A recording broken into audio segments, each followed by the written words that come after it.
Na finále Intel Extreme Masters v Katovicích jsme potkali slovenského hráče Vergila. Čau Lukáši, co tady na to říkáš? Tak je to super akcia, je to obrovská akcia, je to proste e-sport sviatok pre každého hráča a milovníka e-sportu, takže je to úžasné.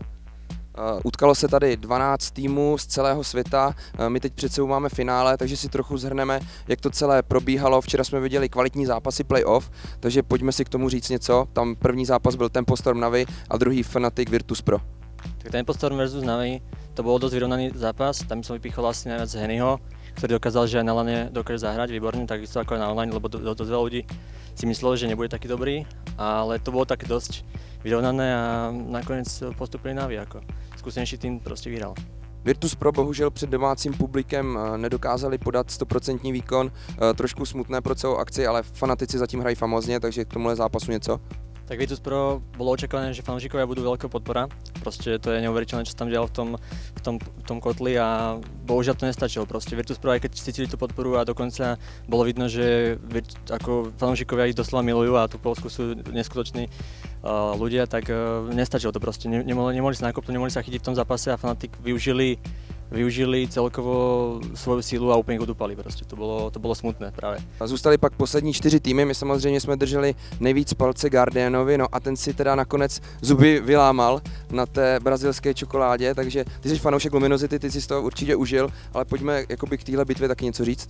No Navi bolo dosť ako očakávané, že potrápi Luminosity, čo sa vlastne stalo, tam boli neuveriteľné niektoré situácie, hlavne na Overpasse. Tam boli nejaké boosty, boli tam proste klače, Fallen tam dal 1 vs 4 alebo 1 vs 3, to už neviem, s výpom úplne neuveriteľne a tak, takže to bol neskutočný zážitok.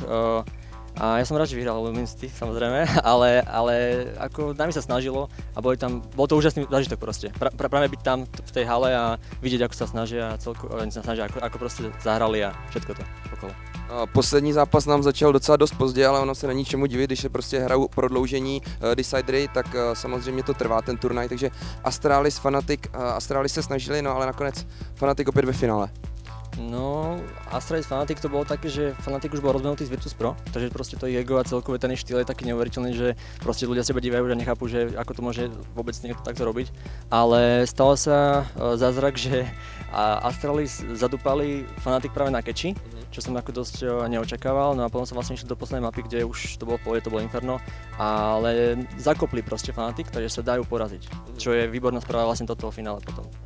Přesně tak, bude se hrát finále, $100 000 na stole, takže čeká nás to od 6 hodin, co očekávat, ty jsi teda fanoušek Luminosity, jak jsi říkal, ale kolik myslíš, že uvidíme map a jak to celý dopadne?